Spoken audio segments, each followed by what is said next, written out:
Steve Irwin spent his life protecting his daughter from danger. Snakes, crocodiles, cameras, headlines. But nearly 20 years after his death, the one thing he could not protect her from became impossible to hide. At a public event meant to celebrate his legacy, Terri Irwin struggled to find the words. Robert Irwin went quiet. And suddenly, people around the world were asking the same question. What was really happening with Bindi Irwin? The moment unfolded in May 2026 at the 3rd annual Steve Irwin Gala inside the Bellagio in Las Vegas. The ballroom had been transformed into a piece of Australia. Conservation supporters filled the room. Hollywood guests mingled with wildlife advocates. Robert Irwin was there. Terri was there. But one person was missing. For the second year in a row, Bindi Irwin's chair sat empty. Before dinner had even begun, reporters wanted answers. Where was Bindi? Why wasn't she attending such an important family event? Terri explained that her daughter was doing much better, but travel had become difficult during her recovery. She promised Bindi would be back next year. Then she made a comment that immediately caught people's attention. She said it was actually easier for Bindi to stay home feeding crocodiles than travel all the way to Las Vegas. It sounded simple enough. But what did she really mean? To understand why that sentence mattered, you have to understand who Bindi Irwin is. This is someone who grew up around some of the world's most dangerous animals. Someone who would happily step into the Crocoseum at Australia Zoo and work alongside massive crocodiles in front of thousands of people.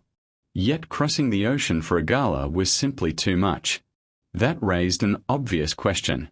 What battle had she been fighting behind the scenes? Robert helped fill in part of the picture. He explained that Australia Zoo operates with hundreds of staff members and enormous conservation projects. Someone needed to stay home and keep everything running smoothly. Bindi had taken on that responsibility. He smiled as he said it. But there was something deeper behind the pride. Because the truth was that Bindi had spent years dealing with a painful health struggle that most people never knew existed. That struggle became public in 2023 when Bindi revealed she had been battling endometriosis for more than a decade. For years she endured symptoms, medical appointments, tests, and unanswered questions. Eventually, surgery uncovered 37 endometriosis lesions and a painful cyst that had attached itself to her ovary. For many people, that would have been the end of the story.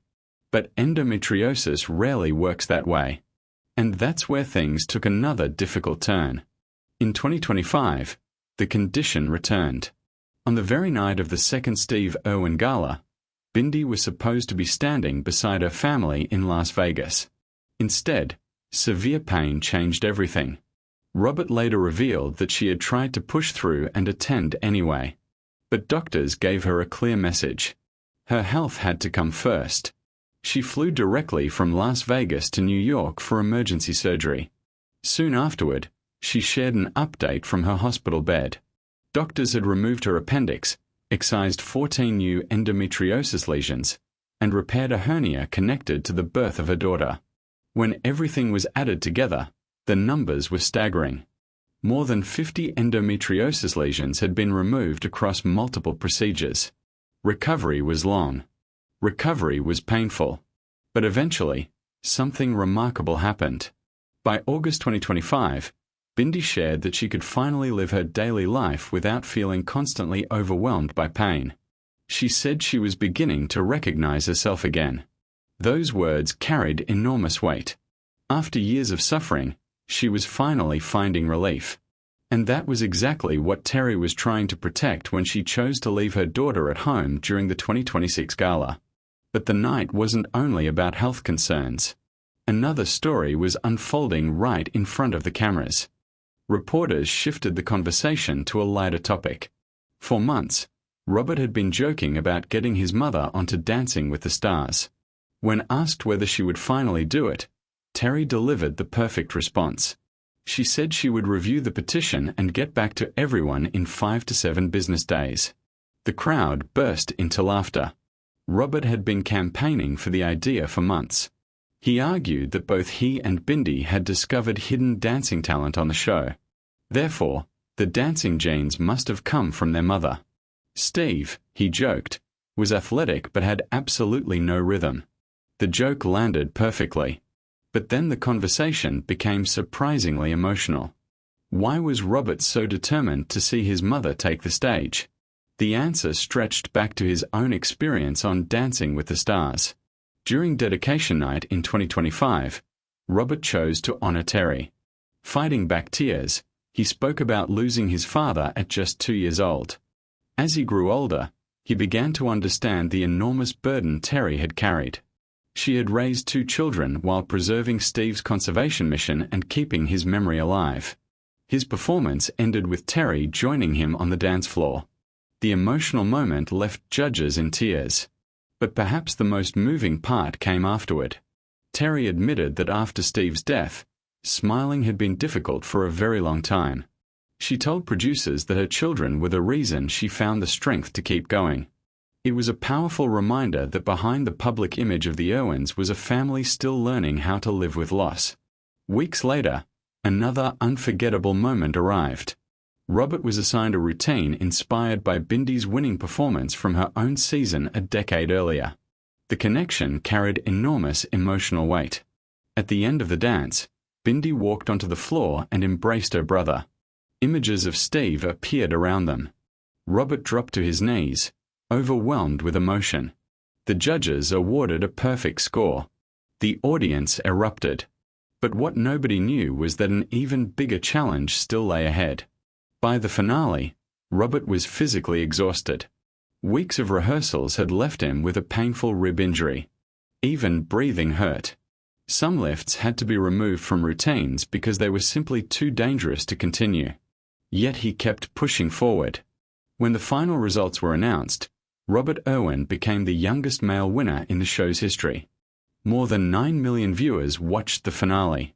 Tens of millions of votes were cast. Most remarkably, Robert and Bindi became the first siblings ever to both win Mirrorball trophies. The entire family was there to witness it. Terri celebrated proudly. Bindi cheered from the audience. And another chapter in the Irwin story was written. A few months later, back at the Steve Irwin Gala, reporters asked the question that has followed the family for nearly 2 decades. What would Steve think if he could see all of this? Terri smiled and said he would probably be amazed that they were standing in Las Vegas raising money for conservation. Robert's answer struck an even deeper chord. He said that every single day, strangers still approached him to share stories about how Steve had inspired them. Nearly 20 years later, his father's message remained as powerful as ever. But Robert made it clear that none of that would have been possible without Terri. She was the one who kept everything going. She protected the mission. She protected the family. And she carried the legacy forward when it would have been easy to walk away. Terri responded with a joke about how Robert was willing to take his shirt off for wildlife in ways Steve never did. Everyone laughed. Yet beneath the humor was a truth the family knows all too well. The years since Steve's death have been filled with grief. They have also been filled with extraordinary joy. And another emotional milestone is approaching fast. In September 2026, the Irwins will mark 20 years since Steve Irwin's death. The anniversary hangs over the family and the conservation world alike. Robert has spoken openly about what that loss feels like.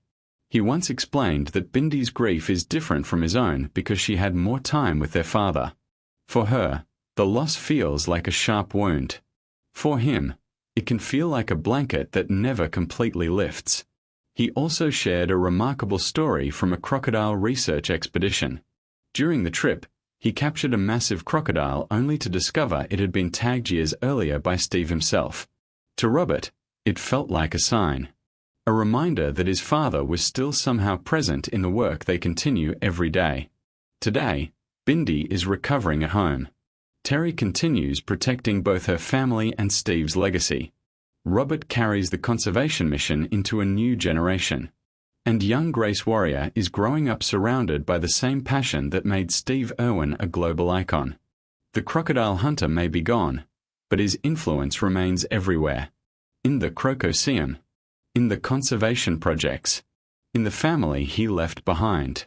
And perhaps most of all, in the resilience they continue to show through every challenge, every triumph, and every difficult chapter that still lies ahead. Because after all these years, the Irwin story isn't over. In many ways, it's still being written.